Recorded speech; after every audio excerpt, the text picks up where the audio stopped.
I'm Lianne Francine and welcome back to my channel. If you haven't subscribed yet, please click the subscribe button, press the like sign, and comment down below.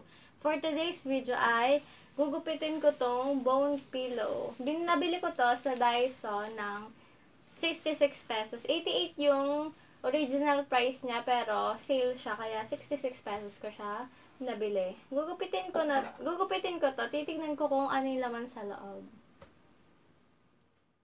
Pagtapos kong gupitin to, mamaya gagawa tayo ng crunchy slime. Ito yung box na lalagyan ko ng foam beads. Yan. Buksan na natin. Dito ko siya bubuksan sa may, gugupitin sa may sinulid kasi para hindi masira yung pillow.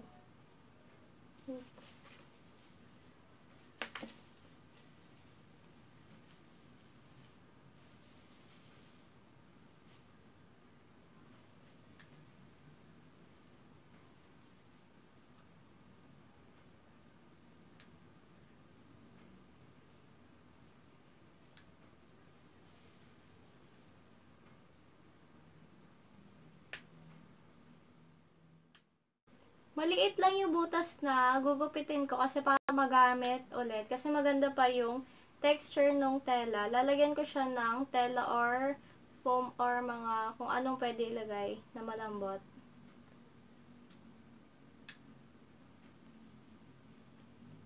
Yan na. Nabutasan. Nagupitan ko. Ano ba talaga? Nabuksan ko na siya. Microfoam beads yung laman nito. Sasalin ko na siya dito sa box.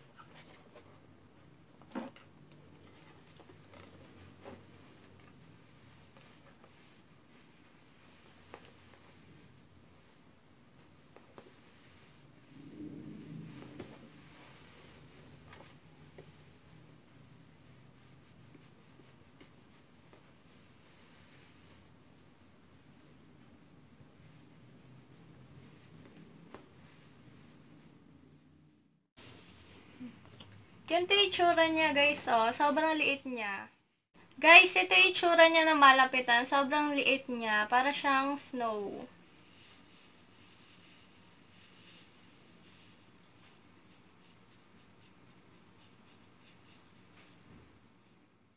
Ito na yung laman ng isang pillow. Nakalahati niya yung box. Mas maliit siya. Sobrang liit niya kaysa dun sa ordinary na foam beads.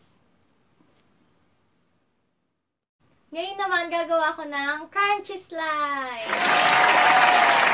Saan ko gagawa ng crunchy slime gamit tong microfoam beads. Ito yung mga gagamitin ko. Yung microfoam beads na galing dun sa pillow na ginupit ko. Ito, Elmer's glue.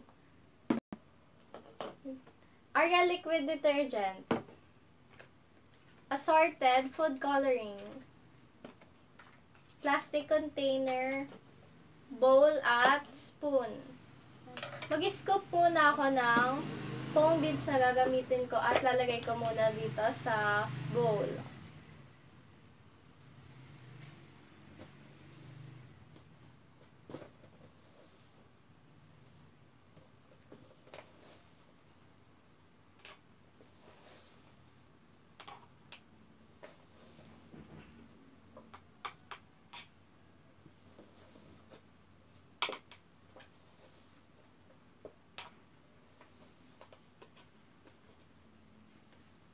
Yan, nakascoop na ako ng foam beads. Nalagay ko na siya sa bowl. Sunod naman, yung sunod ko naman lalagay, ay hindi pala, wala pa ako nilalagay. Yan, lalagay ko naman yung Elmer's glue. Ay, wala pa ako nilalagay. Yung lalagay ko na. Yan, lalagyan ko na Elmer's glue, yung plastic container.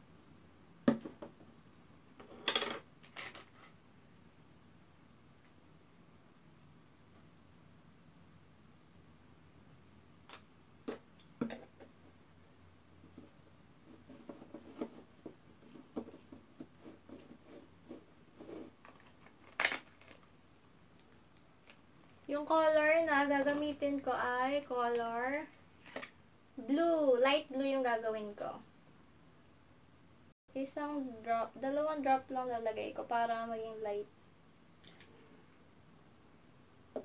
Kasi mas Mas matingkad yung color pag food coloring yung nilagay kesa poster paint.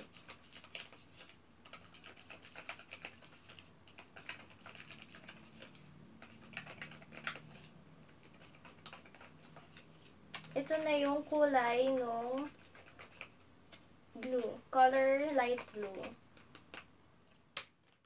Dadagdagan ko pa ng glue kasi nasobrahan ko sa food coloring.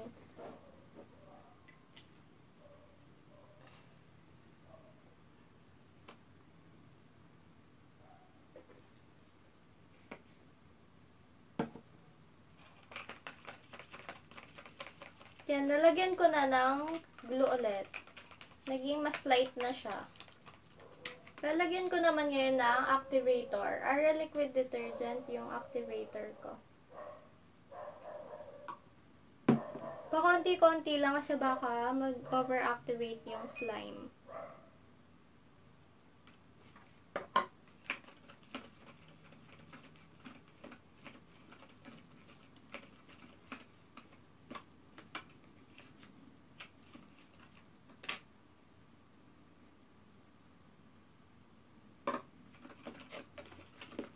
Yan, imimix ko lang siya hanggang maging slime na to.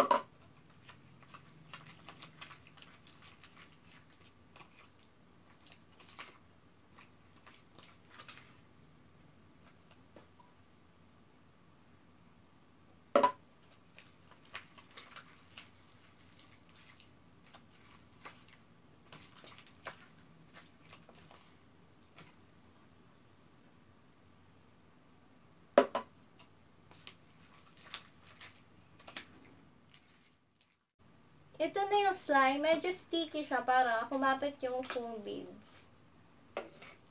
Lalagay ko na yung slime sa foam beads.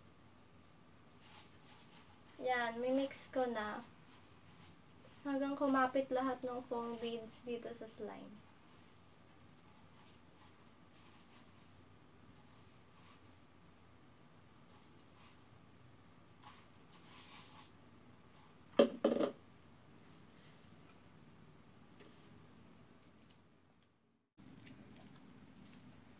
Dadagdagan ko pa siya ng foam beads kasi parang kulang pa siya para mas maging crunchy. Kukuha pa ako dito sa box.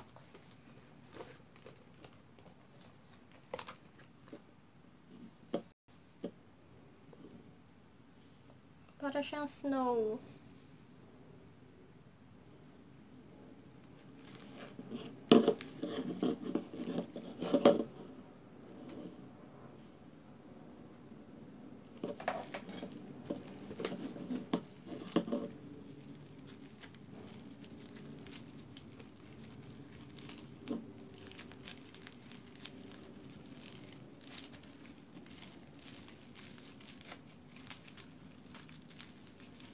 Dadagdagan ko pa siya na activator kasi sobrang sticky pa eh. Konting-konti lang. Yan na yung crunchy slime.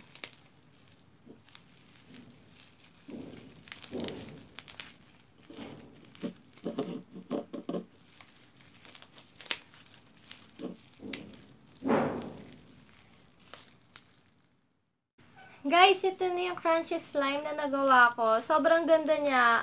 Ang sarap niya hawakan. Pag hinahawak-hawakan mo siya, mararamdaman mo yung mga maliliit na foam beads. Pero hindi nga lang siya ganun ka-crunchy katulad nung normal size ng foam beads.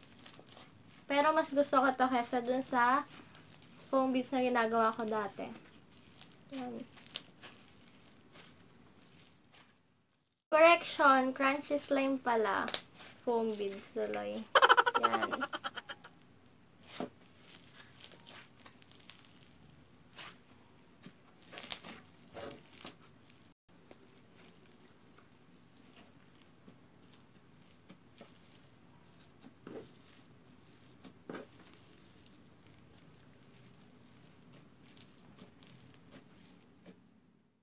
Guys, pag nakita nyo naka-disable yung comment section ko dito sa main channel ko dahil din-disable yon ni YouTube, pumunta kayo sa community para dun kayo maka-comment or pumunta kayo sa second YouTube channel ko na Lianne Francine Vlogs at dun kayo mag-comment kung ano yung gusto nyong mga slime na pagawa sa akin or video na gusto pagawa sa akin.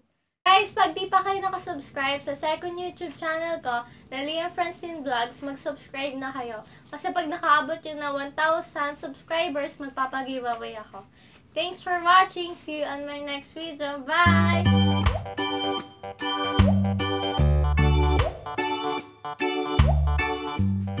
Shout out kay Sofia Kate Lasquete, Aran Ebardulaza, Zanya Stevie, It's Me Liza, Nico Villa, Shane Lazarte, Lance Stevie, Unicorn Vivian Lay 22, Sartella, Milky Buttercup 18, Stephanie and Jamaica Vlogs, Shane Aizel Agustin, Unicorn Channel Megan. Hi sa inyong lahat! Thanks for watching my videos!